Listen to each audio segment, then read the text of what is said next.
Chicago, one of the world's liveliest cities. The melting pot that exists here is one that was created by an expansive amount of influential events taking place in Chicago's past.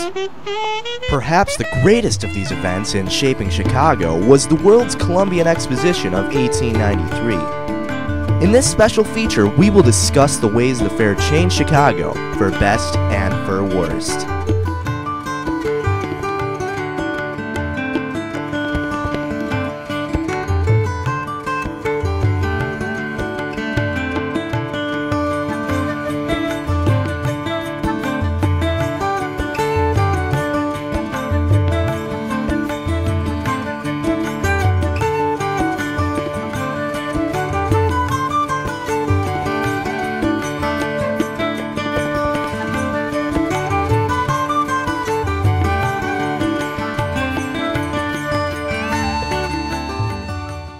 In discussing how the Chicago World's Fair changed this great city, we'll have to give you a little background on the fair.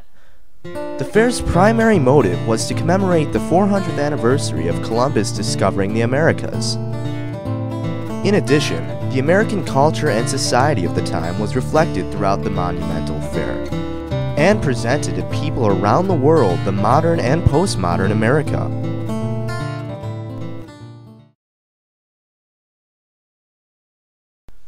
The first and most important way the fair impacted Chicago was the budget.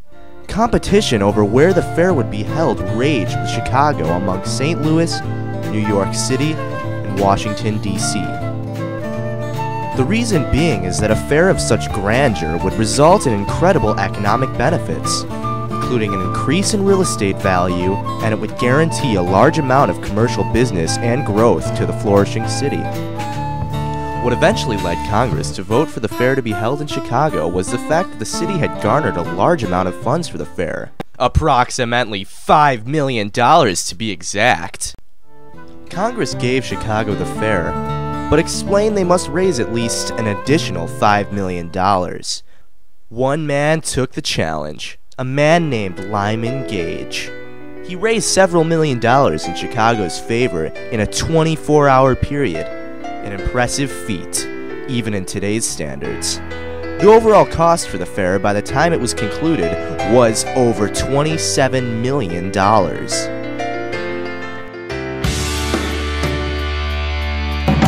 fair brought many firsts and innovations. In the field of transportation, the first intramural railway and elevated electric railways were built. Some other innovations introduced at the fair was the first movable sidewalk, Ferris wheel, and Thomas Edison's kinematograph, a precursor to the movie projector. There were also many firsts at the fair. Some examples were Cracker Jacks, first picture postcards, commemorative coins, Aunt Jemima syrup, cream of wheat, juicy fruit, and diet carbonated soda. There were over 200 buildings constructed for the fair. Most of the buildings were based on classical architecture. The city became known as the White City, got its name for two reasons. Most of the buildings were made of white stucco, and there were many streetlights which gave the fair an almost glowing look. There is only one major building that still stands from the fair, the Museum of Science and Industry. It was called the Palace of Fine Arts back then. Most of the buildings were merely temporary installments and were eventually demolished or destroyed in riots. Not everything that came out of the fair was good. There was inevitably a dark side. Dr. Henry Howard Holmes, as they called him, owned a castle hotel in Chicago at the time of the fair, known nowadays as the Murder Castle. In this castle, located on the corner of 63rd Street and Wallace, was the base of operations for the majority of his killings. Holmes is known as the first American serial killer. The castle was built at almost no cost to the murderous doctor. In the times before the fair, a contractor would not have to pay his workers if they didn't work for more than 2 weeks. Holmes exploited this by firing his workers after a bit over 1 week's work.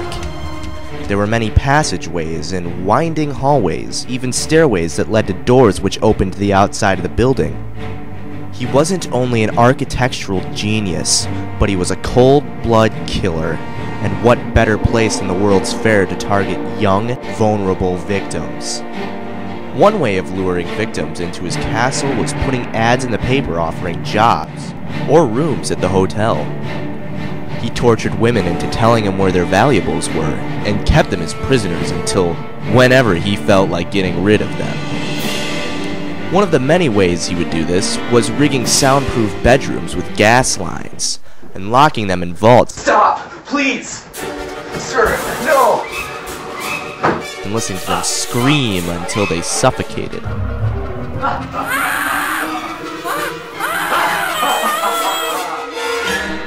Although he only admitted to 27 killings, the number of people he killed has been estimated as high as 250.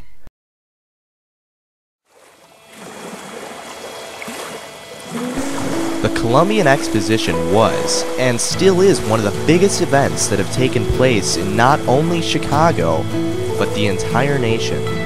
From the money spent to the inventions and construction introduced, and even some mass killings, the Chicago's World Fair was undoubtedly one of the main contributors to Chicago being its advanced, active, and magnificent self. Next time you walk around the city of Chicago, look around, observe, and don't forget to note that it's entirely the place it is because of the Chicago World's Fair.